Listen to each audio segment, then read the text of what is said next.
ما نه تنها یک بار یتیم میشیم، ما هر لحظه ممکنه یتیم بشیم، هر لحظه ممکنه اون بیپناهی رو حس کنیم. توضیح میدم اگه کسایی جلسات قبل رو گوش نکردن. یتیم بودن معنی مردن پدر مادر و اینا نیستا. اون بی کسی رو، اون تنهایی رو، اون حالت استیصالی رو که ما پیدا میکنیم بهش میگن یتیم شدن. هیچ کمکی نداریم، دستمون به هیچ جا بند نیست، هیچ کجایی به فریاد ما نمیرسه.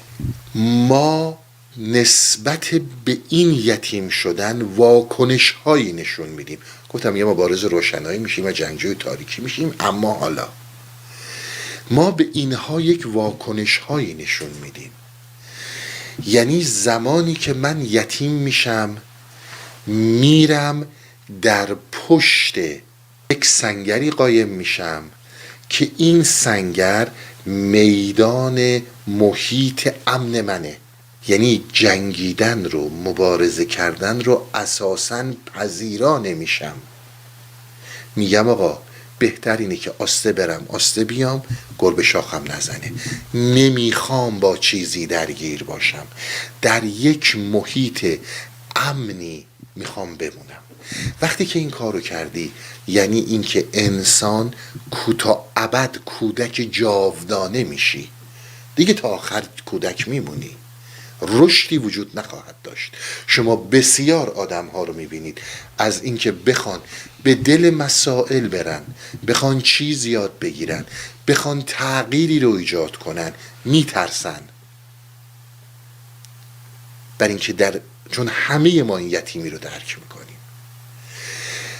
یک جای دیگه ای ما میایم و با موقعی که یتیم میشیم، در این یتیمی رفتن و روشن کردن زندگی رو در پی میگیریم.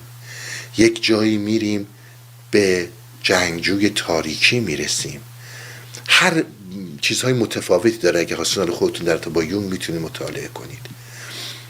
این اتفاقی که تو در ما میفته، هر نوع واکنشی که به این یتیم شدن داره داده میشه، ارتباط ما رو با معنا مشخص میکنه، ارتباط ما رو با زندگی مشخص میکنه. ببینید بسیار برای عنایت کنید. هر کدوم از موضع ها، سنگرهایی که ما میگیریم ارتباط ما رو با حقیقت روشن میکنه.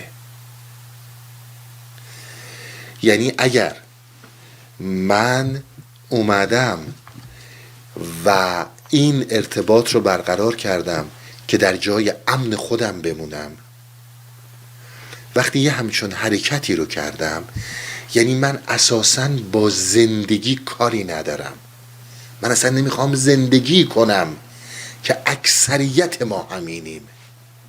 من اصلا با زندگی کاری ندارم، همون سرم پایین یه چیز عادی که هست دارم زندگی میکنم، میخوامم نشون بدم که خوشم.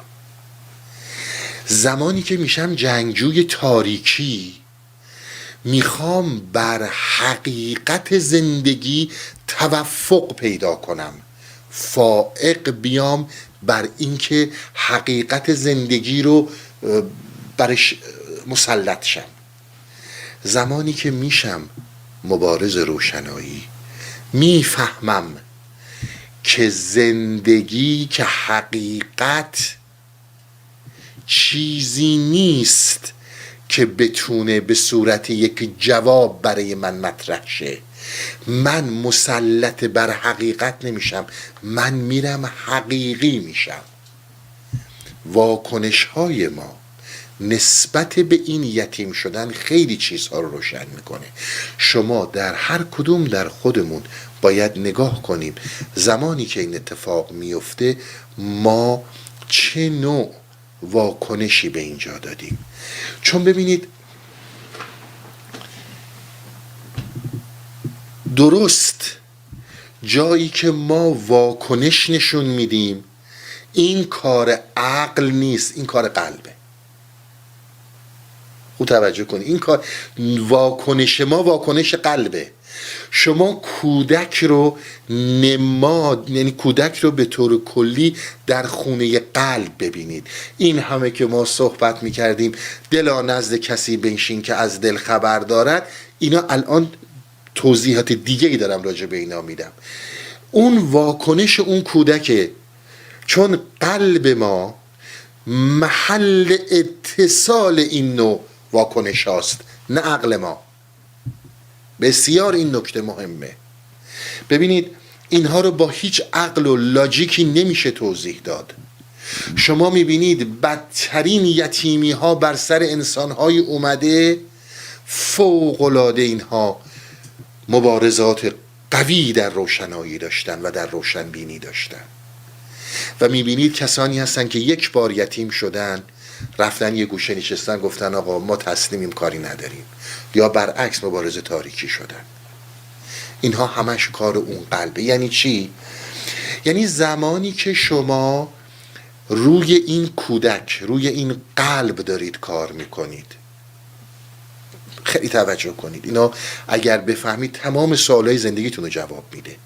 باید خیلی بهش دقت کنید که بتونیم بفهمیمش، همه سوالات زندگیمون رو جواب میده. ببینید شما کودک ها رو ببینید، بچه ها رو ببینید، بچه ها چه خاصیت هایی دارن. بچه ها اگر نگاه کنید همیشه بر روی لبه حرکت میکنن. دقت کنید، بچه ها چون هنوز روح درشون زنده است، هنوز قلب فعاله، هنوز به اصطلاح فکر اینها فعال نشده، با یک کلامی روی اندیشه شده ها زندگی نمی کنه. این چیزایی که ما اندیشه کردیم و بچه ها رو مجبور میکنیم که روی اندیشه شده ها فکر کن، اینها دارن روی احساسات خودشون عمل میکنن، روی درون خودشون. درسته؟ شما اگر اینها رو ببینید، بسیار خودمونم تو بچگی داشتیم، میرفتیم روی نرده، روی لبه، ببینیم چقدر میتونیم حرکت کنیم، میافتیم یا نمیافتیم. تا اونجایی که امکان داره میخواد ریسک خودش رو بفهمه، تا کجا میتونه خطر کنه. این کار قلبه. قلب تا اونجایی که بتونه میره جلو که بینه تا کجا میتونه خطر کنه. شما بچه ها رو عمدتاً روی لبه ها، روی جای باریک میبینیدشون که چقدر میره جلو. این یه نماد کودکه. این نماد کودک، قبل از اینکه نمادهای دیگر رو بگم، به شما داره میگه اون جایی که داری خطر میکنی، خطر رو امروز روز میگن ریسک، زبان خارجیشو میگم که به اصطلاح فکر نکنیم یه چیز خیلی عجیب غریبی میگم خودمون از بالا بندازیم پایین. ریسک میکنیم. زمانی که شما وارد ریسک میشید، اینجا قلب شما حاکمه، اینجا دیگه فکر شما حاکم نیست، چون فکر قویاً به شما میگه که بشین. بعد شما میخواید ببینید تا کجا میتونید برید جلو. پس جایی که وارد ریسک میشید، قلب فعاله، کودک فعاله. کودک در فرایند زندگی میکنه، کودک در نتیجه زندگی نمیکنه.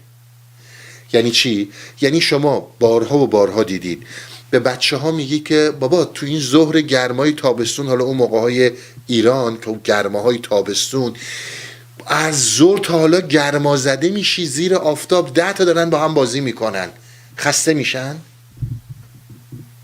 برای اونها نتیجه مهمه، برای اونها بازی کردن مهمه، برای اونها در اکشن بودن مهمه.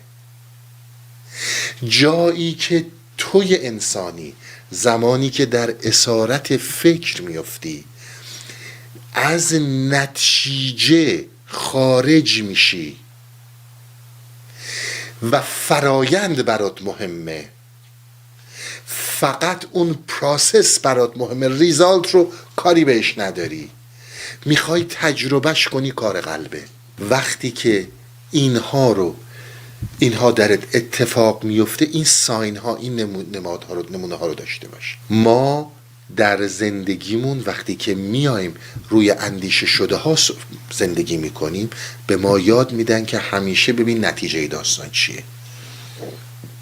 در جایگاه خودش حرف درستیه ها.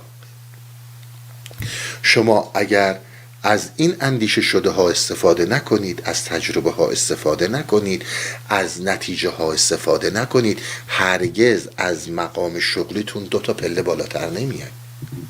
باید بتونید از اینا استفاده کنید. اما حالا ما وارد یک مرحله از زندگی هستیم که ظاهرا عقل مطلقاً فرجه و اون چی که فقط عمل میکنه دله. من دارم برای شما توضیح میدم که فقط وقتی که هستی، چون هستی در اکشن هستی، میخوای بازی کنی، اونجا جاییه که قلبت کار میکنه.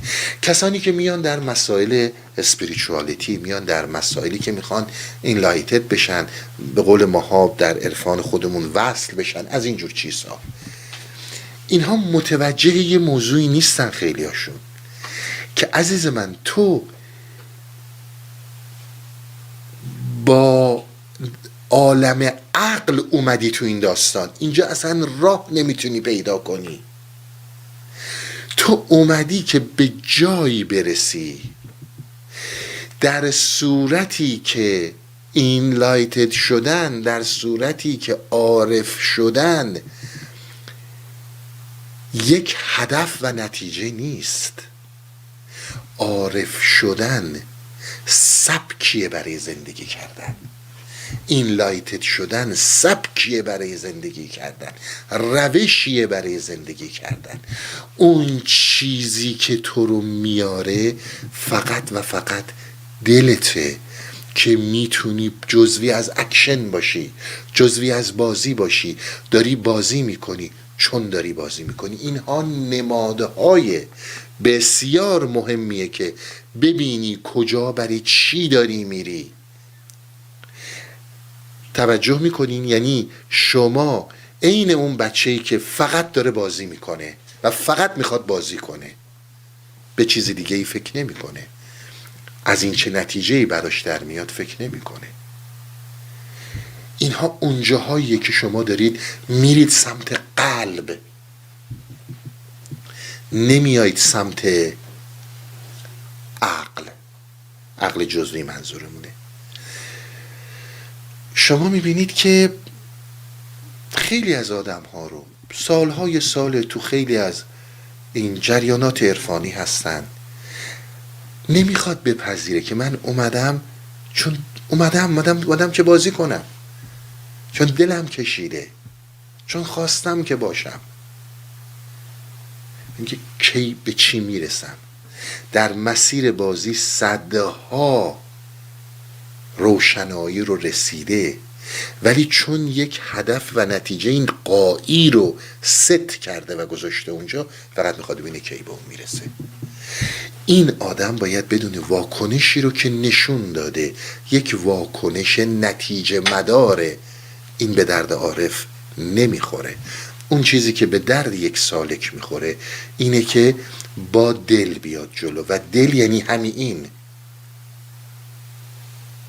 شما اگر باز بچه ها رو ببینید، بچه ها هرگز به دنبال جواب نیستن، چون روح درشون زنده است، چون روح اینها درشون پرورش پیدا کرده. هنوز ما نکشتیمش، هنوز ما بهش نگفتیم که باید رو اندیشه شده ها زندگی کنی. این فقط در عالم حیرانیه. حقیقت امکان نداره به صورت یک جواب بیاد در مقابل من و شما حاضر بشه. دیدید خیلی ها صحبت خب حقیقت زندگی رو شما به ما بگید چیه؟ این سوالی که فرد داری میکنه معلوم میکنه که چقدر از مسیر دوره. حقیقت باید حقیقی بشی، نه اینکه حقیقت رو بفهمی.